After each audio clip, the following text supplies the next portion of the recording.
How far can we take Luton Town of Football Manager Season 8? Now, after losing the Europa League final and then coming 12th in the Premier League, losing a couple of our key players during last season, with a lack of investment going forward, this is a season, we've just got to go for it. Feeling kind of frustrated, if I'm honest with you, and I was worried that I've taken them as far as we could. But it got interested in the summer very quickly. Players going out, Restes, who's been a fantastic #1. It was actually when he got 2 quite bad injuries last season where we lost a lot of ground. I sold him to 60 million to Aston Villa. Now, the reason that happened, you'll see in a minute. I actually sold him after I signed a goalkeeper. Now, you'll see in a minute. It's very good. I then sold Munoz, who never quite made it. He was a Mexican regen. Got decent money from him. Those are the youth players. And obviously, we lost David, as I called him, last season. That's going back to January. Quite interesting. Ben, as I call him, sold for 45 million. I did bring in replacements. In the context of when it was happening, it was kind of in and out, but I'm just showing you out for now. I sold a right back because I've got loads for 20.5 million, new gen. Victor, who Brazilian youngster I had for a couple of years, never quite broke through, 28 million, Dortmund.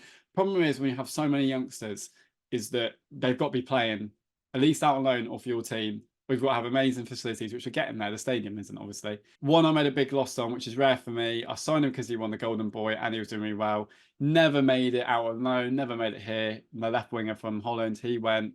I loaned him out. And now this is a big one. I did replace him. My main centre-back from last season, I sold for 50 million to that year. So I've made a lot of money.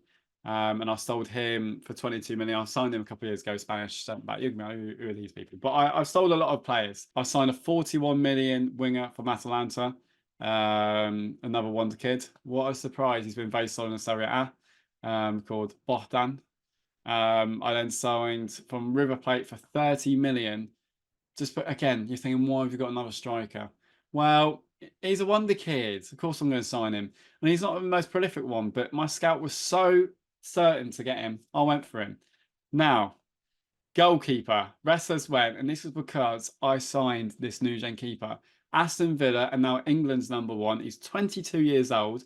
His stats just look great. You always get, for me, an unbelievable goalkeeper new gen or two. One who's English. I've had a few Irish ones as well, actually, in the past. I signed him for 90 million, all right? Yeah, it's a lot of money for a keeper for a team that's not in Europe, but he's going to be my keeper for, if I play it, 10, 15 years, if all goes to plan. So yeah, Restless was great, but keeper, new gen, English, #1. I just felt like it. This guy I bought him 3 years ago, and he's terrible. I signed him 3 years ago for free, and he's terrible. So ignore that. And this was Ernesto, who I signed in January last season. Once the window opened, I signed another young keeper, decided #2. Learned my mistake from last year. Yeah, it's all right. He's got a lot of potential from Argentina. He'll sit on the bench and then hopefully get him a loan in a year. I then raided Burnley because I got relegated, so I'm Alex Prime. I've scouted him for ages. He looked terrible, and then he finally started to reach his potential. He's a centre-back. He can play holding midfielder, but I signed him for 19.75 million to be my 4th choice. I also spent a lot of money on this guy. That's my first world-class signing. Obviously, Hato, 70 million from Ajax. My scout had been going on him for a couple of years. This is what I'm starting to build now, you see. And I signed this youngster. I think I loaned him back to, no, I didn't, but I signed him for 15.5 million. Brazilian release clause, I matched it. What's new there? And then 1.6 million, signed this youngster from Colombia, and then loaned him back. So that was a team, and the objective is top 7, just to go for it. Absolutely go for it. But this is the team go forward. Aaron Jones is always injured. He only wants 2-year deals or 3-year deals. He's looking great. Alex Prime there. Hato, look how good he looks. Hector Rodriguez, remember the guy who could play everywhere? He's now my starting left back. The ball-winning midfielder who seems to score a load of goals. Ernesto, great player there. Basim, my new winger. This guy was one of the first sort of one of the kids I signed. He was brilliant. He's been fantastic for me. He's about to enter his 4th season. He's been great for 3 years. Truliz was so good. Truliz is amazing. For 32.5 million. I'm playing him on the left this season. Now, the striker situation, I've just got to hope one of them sort of just depends on that spot. Baldini could be on his way out, which is a shame. I'm probably going to keep him though. I'm going to reject that bid because he was unbelievable for me. And then he did his ACL and then he just never got to the kind of the pace of last season without that pre-season. Gamar is there. He ain't got the best potential, but he did all right for me last year. I just need one of them too. And my new man, Bannerman, who's come in, 30 million. Hopefully he can. In terms of the youngster who is also here, I've loaned him out. A young English striker, he's gone to West Ham. However, I did call him back within a few games because of my lack of strikers. So 30 million. I wasted a year of his career because he then went out on loan and played once, which is really frustrating. But I've still got a lot of potential in him. The season, it started very well. 5-1 win at Leeds. So really showing my new Danneman is the man. Scored up front on his debut. Drew against Chelsea. Also at Old Trafford, it's going to happen. Won the League Cup. Battered Brighton 4-0. Lost in the League Cup, which is annoying. Then we lost them in the league, which was frustrating. But we backed that up with 3-0 win against Bournemouth.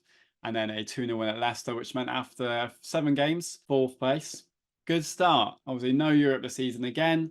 Same situation as season 6. We're in season 8 now. But this is the problem. I've got a young team. I need to now let them grow for a couple of years.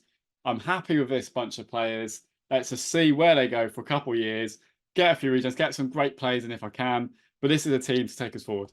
A 3-1 win against Fulham followed. It's a disappointing defeat at Man City. And then a really narrow defeat against Liverpool. Good draw at Arsenal, but a frustrating draw against Everton, and then a good draw at Tottenham. Bit of a rough spell in terms of results, but there are some good performances in there. My keeper's been fantastic. The team is growing. I just need to get the striker situation sorted and more than to be consistent and move forward. We dropped down to 7th place. Top 4 isn't looking likely now. But if we can just get into top 7 again for 3rd time in 5 years, let's see how it goes. We had an amazing December. Beat Sheffield United. I mean, look at this score. It's 5-1, 5-0. Danneman finding his form again. Draw against Villa, which was frustrating. Then a 4-1 win at Norwich again. Trulis got a hat-trick. German, number 10, got a goal. 3-1 win against Newcastle. And then a 2-1 win at Palace meant, again, 4th place. Now, is this a year we get Champions League? In January, we lost at Chelsea. We went out of the FA Cup against Bristol City, which meant everyone kicked off at me. I even played a basic full-strength team in this one. I even played my new 21 million signing, Belgium signing from Anderlecht. And then sent him back out on loan to Rangers. So I signed him in the summer, and then I sent him back out on loan. Yeah, Presland has been terrible, my English striker. Drew against Leeds, which is frustrating. Terrible defeat against Brighton. Terrible defeat against West Ham. And we're back to 8th place. Also, we have no Europe this season. Top 4's looking unlikely. Very frustrated. I just feel more and more like this is as far as I can take the club in season 8 if we don't get Europe this. However, it's almost like we're month by month this season. So we then won at Bournemouth, fantastic 4-3 win against Leicester. Draw against Man United, nice to see my English striker scoring. 1-2-1 at Fulham. But again, look, it's the strikers. I can't get one down. I just want a striker to sit down and just be consistent in the save, and it's not happening yet, which again is the problem we have with the young players. Lost home to Man City, which is really annoying. Lost at Anfield can't be helped. When a great win against Arsenal put us back in the sort of the run-in for top 7. Again, Rowan scored in that one. It's a different striker. Striker will score. I will play them. He'll be crap next game. I'll put another striker in who will score off the bench or something. He'd be great, and then he'd be terrible. That's just what you've got to deal with at times. After 30 games, we are 5th. We still got a chance top 4. I would take Europa League again, of course, but we are 5th. After 30 games, we are 5th. We still got a chance top 4. I would take Europa League again, of course, but we are 5th. After that result, a 2-0 win against Everton. 2 strikers scoring. One starting, one off the bench in that one. 3-3 draw against Tottenham. Just so frustrating now because they're 2 late goals. Like we're really pushing for top 4 now. And then out of all of them, a 2-0 defeat against Sheffield United really made it look unlikely. However, beat Brentford 5-2. Drew at Villa, game of my keeper and my old keeper. You got a 7.6, Mike Thomas. 2 bad injuries though to my full-backs. We beat Norwich 1-0. We're in Pleasant, starting to come through. Remember the name. 2 games to go.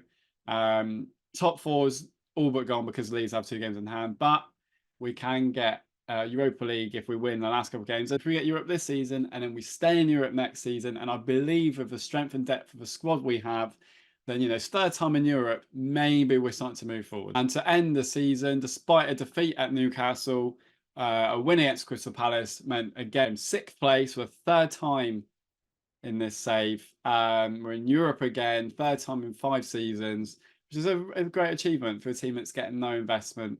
My new keeper was great. Right back starting to come through. Centre back partnership, very good. This left back's come through. Nesto's looking absolutely world class. Wharton's still brilliant. He's 27 now. My Serbian winger, brilliant. Kovacic, great, as I said, German number 10 I signed a few years ago. My Spanish lad, he's going to get big interest. Big clubs looking at him. Hopefully get him down to a contract. He's the best out of the strikers. He's called 9 in 30. He can also play on the wing, something I will look at. Centre back Morrison Vassin, a little bit average, my Italian winger. The sort of next Michael Owen, as I called him, he scored 5 and 14. Wasn't amazing, but you've just got to have that potential there. Alex Prime didn't play much, but DM's still there. He's starting to get wanted by teams. He's reached his potential, but he still is a big part of my team. My team's a lot better when he's in it still. And it's just what do we do with these strikers? I might get a Kamara. I just want to focus on one, not have 3 or 4 now. Aaron Jones, he's injured every other week, but he's very good when he plays. And yeah, so we've also got this guy coming through. He did very on a championship, but then he's got 6 goals and didn't do anything else in the Premier League. He's an option for next year. As well as Evaldo, who is another one of my youngsters I've signed. And in the under-21s, I've also got this lad. So we've got a bit of money to spend. We've got 72 money to spend. And we will see where we go from there. Thank you for watching.